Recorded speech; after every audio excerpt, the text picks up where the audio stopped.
বেশিরভাগ বাচ্চা কাচ্চাই সকালে ঘুম থেকে উঠে খাবার খেতে চায় না এবং স্কুলে সে না খাবার খেয়েই চলে যায়। তার প্রথম খাবারটা হয় টিফিনে, যেটা বাইরের জাঙ্ক ফুড, এবং গাট যখন ক্ষুধার্ত থাকে তাকে জাঙ্ক ফুড দেওয়াতে নানা ধরনের অপুষ্টি এবং অসুস্থতা বাচ্চার মধ্যে তৈরি হতে থাকে।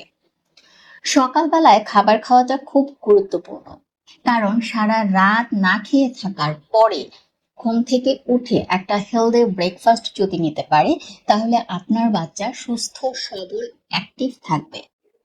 পরিপূর্ণ ব্রেকফাস্ট বা হেলদি ব্রেকফাস্ট বলতে আমি বলতে চাচ্ছি সুষম খাবার যেন থাকে।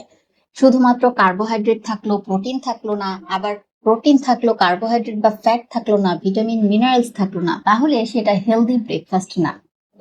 আপনার বাচ্চাকে যখনই খাবার দিবেন চেষ্টা করবেন সেখানে protein, carbohydrate, fat, vitamin, minerals যেন সুষমভাবে থাকে। তাহলে আপনার বাচ্চা সারাদিন খুব সুন্দরভাবে অ্যাক্টিভ থাকবে এবং রেগুলার যখন এই হেলদি ব্রেকফাস্ট সে করবে, তার শারীরিক মানসিক যেই গঠন সেটা সুন্দরভাবে বেড়ে উঠবে। আপনি আপনার বাচ্চার খাদ্য তালিকায় কার্বোহাইড্রেটের মধ্যে ভাত রাখতে পারেন, চিড়া রাখতে পারেন, ওটস রাখতে পারেন। প্রোটিনের মধ্যে ডিম রাখতে পারেন, ভাতের সাথে যদি সে মাছ বা মাংস খেতে চায় সেটা রাখতে পারেন, ডিম রাখতে পারেন, এছাড়া দুধটাও রাখতে পারেন।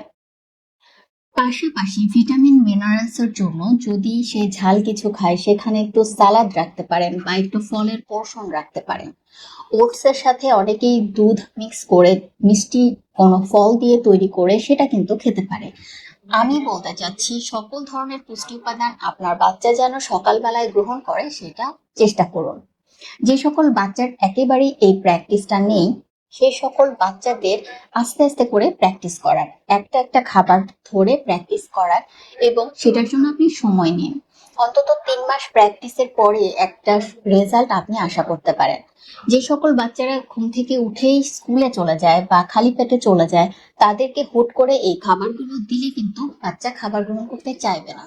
এবং এই যে সে রিফিউজ করলো, এই রিফিউজটা আপনাকে মেনে নিতে হবে। মেনে নিয়ে তাকে আবারও অফার করতে হবে। প্রয়োজনে আপনারাও গ্রহণ করুন তার সাথে, শুধুমাত্র সে একা যেন গ্রহণ না করে।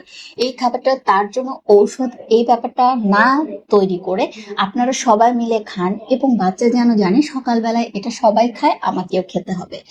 বারবার বলছি, বাচ্চাকে খালি পেটে স্কুলে পাঠাবেন না, কিংবা বাসায় থাকলেও সে যেন সকালে ঘুম থেকে উঠে অন্তত 2-3 ঘন্টা পরে খাবার গ্রহণ না করে। বাচ্চার ঘুম থেকে ওঠার 30 মিনিটের মধ্যে খাবার দেওয়ার সুন্দর প্র্যাকটিসটা তৈরি করুন।